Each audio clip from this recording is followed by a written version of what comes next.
Researchers have been studying the factors that influence us to say yes to the requests of others for over 60 years, and there can be no doubt that there's a science to how we are persuaded, and a lot of this science is surprising.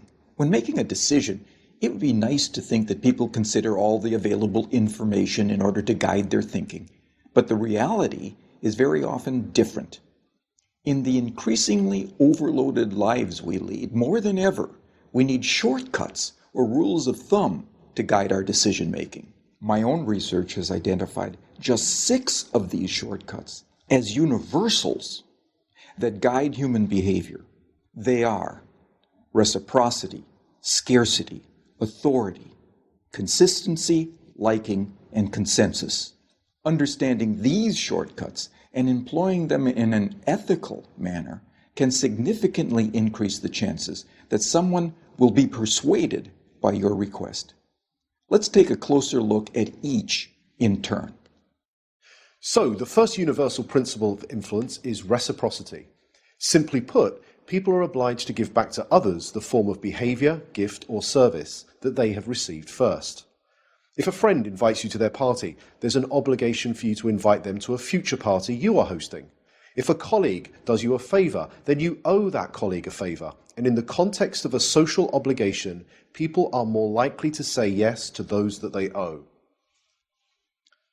One of the best demonstrations of the principle of reciprocation comes from a series of studies conducted in restaurants. So the last time you visit a restaurant, there's a good chance that the waiter or waitress will have given you a gift, probably at about the same time that they bring your bill. A liqueur perhaps, or a fortune cookie, or perhaps a simple mint. So here's the question. Does the giving of a mint have any influence over how much tip you're going to leave them? Most people will say no, but that mint can make a surprising difference. In the study, giving diners a single mint at the end of their meal typically increased tips by around 3%. Interestingly, if the gift is doubled and 2 mints are provided, tips don't double. They quadruple, a 14% increase in tips. But perhaps most interestingly of all is the fact that if the waiter provides 1 mint, starts to walk away from the table, but pauses, turns back, and says, "For you nice people, here's an extra mint," tips go through the roof. A 23% increase, influenced not by what was given, but how it was given. So the key to using the principle of reciprocation is to be the first to give and to ensure that what you give is personalized and unexpected. The second universal principle of persuasion is scarcity. Simply put, people want more of those things they can have less of. When British Airways announced in 2003 that they would no longer be operating the twice-daily London-New York Concorde flight because it had become uneconomical to run, sales the very next day took off. Notice that nothing had changed about the Concorde itself. It certainly didn't fly any faster, the service didn't suddenly get better, and the airfare didn't drop. It had simply become a scarce resource, and as a result, people wanted it more. So when it comes to effectively persuading others using the scarcity principle, the science is clear. It's not enough simply to tell people about the benefits they'll gain if they choose your products and services. You'll also need to point out what is unique about your proposition and what they stand to lose if they fail to consider your proposal. Our third principle of influence is the principle of authority, the idea that people follow the lead of credible, knowledgeable experts. Physiotherapists, for example, are able to persuade more of their patients to comply with recommended exercise programs if they display their medical diplomas on the walls of their consulting rooms. People are more likely to give change for a parking meter to a complete stranger if that requester wears a uniform rather than casual clothes. What the science is telling us is that it's important to signal to others what makes you a credible, knowledgeable authority before you make your influence attempt. Of course, this can present problems. You can hardly go around telling potential customers how brilliant you are, but you can certainly arrange for someone to do it for you. And surprisingly, the science tells us that it doesn't seem to matter if the person who introduces you is not only connected to you, but also likely to prosper from the introduction themselves. One group of real estate agents were able to increase both the number of property appraisals and the number of subsequent contracts that they wrote by arranging for reception staff who answered customer inquiries to first mention their colleagues' credentials and expertise. So, customers interested in letting a property were told, "Lettings? Let me connect you with Sandra, who has over 15 years' experience letting properties in this area." Customers who wanted more information about selling properties were told, "Speak to Peter, our head of sales. He has over 20 years' experience selling properties. I'll put you through now." The impact of this expert introduction led to a 20% rise in the number of appointments and a 15% increase in the number of signed contracts. Not bad for a small change informed from persuasion science that was both ethical and costless to implement. The next principle is consistency. People like to be consistent with the things they have previously said or done. Consistency is activated by looking for and asking for small initial commitments that can be made. In one famous set of studies, researchers found, rather unsurprisingly, that very few people would be willing to erect an unsightly wooden board on their front lawn to support a Drive Safely campaign in their neighborhood. However, in a similar neighborhood close by, 4 times as many homeowners indicated that they would be willing to erect this unsightly billboard. Why? Because 10 days previously, they had agreed to place a small postcard in the front window of their home that signaled their support for a Drive Safely campaign. That small card was the initial commitment that led to a 400% increase in a much bigger but still consistent change.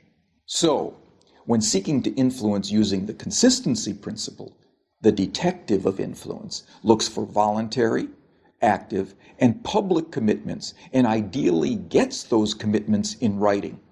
For example, one recent study reduced missed appointments at health centers by 18%, simply by asking the patients rather than the staff to write down appointment details on the future appointment card. The fifth principle is the principle of liking. People prefer to say yes to those that they like. But what causes one person to like another? Persuasion science tells us that there are 3 important factors. We like people who are similar to us, we like people who pay us compliments, and we like people who cooperate with us towards mutual goals. As more and more of the interactions that we are having take place online, it might be worth asking whether these factors can be employed effectively in, let's say, online negotiations. In a series of negotiation studies carried out between MBA students at 2 well-known business schools, some groups were told, "Time is money, get straight down to business." In this group, around 55% were able to come to an agreement. A second group, however, were told, "Before you begin negotiating, exchange some personal information with each other. Identify a similarity you share in common, then begin negotiating." In this group, 90% of them were able to come to successful and agreeable outcomes that were typically worth 18% more to both parties.